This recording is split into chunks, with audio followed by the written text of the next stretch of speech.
বছরে ১২টি পূর্ণিমা এবং ১২টি অমাবস্যা থাকে, যা সবকটারই আলাদা আলাদা তাৎপর্য রয়েছে, যেগুলিকে শুক্লাপক্ষ এবং কৃষ্ণপক্ষ বলা হয়। পূর্ণিমা শুক্লাপক্ষ এবং অমাবস্যায় কৃষ্ণপক্ষ আসে।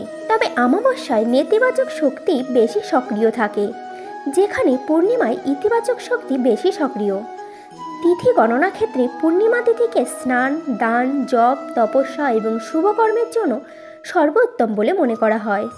নন্দা, ভদ্রা, জয়া, রিক্তা এবং পূর্ণা এই ৫ ধরনের তিথির সমষ্টি হিসাবে বিবেচিত হয় একটি পক্ষ। ধর্মশাস্ত্রে শুক্লাপক্ষের পূর্ণিমা তিথির বিশেষ গুরুত্ব বর্ণনা করা রয়েছে। মাঘ মাসের শুক্লাপক্ষের পূর্ণিমাকে মাঘী পূর্ণিমা বলা হয়। এই দিনে স্নান, দান ও ধ্যানের পাশাপাশি শুভকর্মের বিশেষ গুরুত্ব রয়েছে, যা মানব কল্যাণ নিশ্চিত করে। এই পূর্ণিমার দিনে যে গ্রহই খারাপ থাকুক না কেন, জপ, দান এবং সৎকর্মর দ্বারা এই সহজে শান্ত করা যেতে পারে এই গ্রহের প্রভাবগুলো। তেমনি মাঘী পূর্ণিমার দিন স্নান, দান, জপ, যজ্ঞ ইত্যাদি করে অসীম কল্যাণ লাভ হয় এবং ৯টি গ্রহের কারণে যে সৃষ্টির দোষ তা দূর হয়।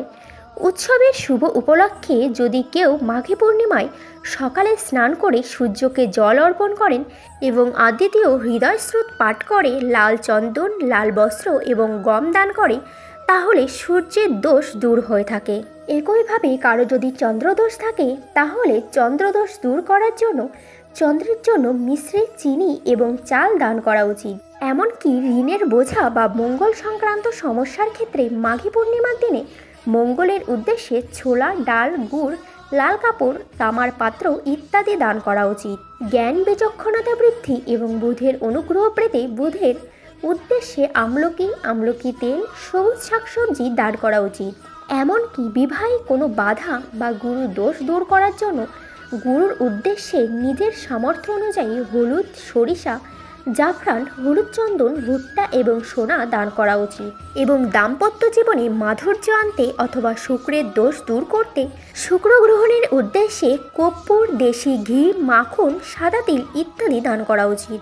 অথবা শনির দোষ মুক্তি পেতে মাঘী পূর্ণিমায় কালো তিল, তিলের তেল এবং লোহার পাত্র, কালো কাপড় ইত্যাদি দান করা উচিত। একইভাবে রাহুর জন্য কম্বল, খাবার, অন্তর্বাস ইত্যাদি এবং কেতুর জন্য স্কার্ফ, টুপি, পাগড়ি ইত্যাদি দান করলে এবং প্রতিবন্ধীদের সাহায্য করলে গ্রহের কারণে সৃষ্টি সমস্ত ব্যাধি দূর করা যায়। মাঘী পূর্ণিমার দিনে পূর্বপুরুষদের তর্পণ করার এক বিশেষ তাৎপর্য রয়েছে। মাঘী পূর্ণিমায় স্নান, যজ্ঞ, জপ, তপস্যা, উপবাস, দান ইত্যাদির বিশেষ তাৎপর্য রয়েছে।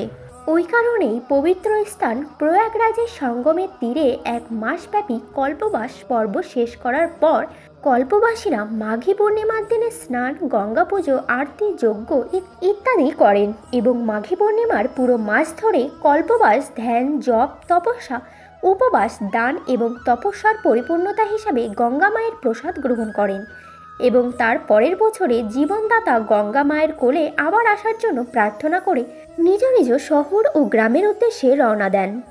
হরে কৃষ্ণ।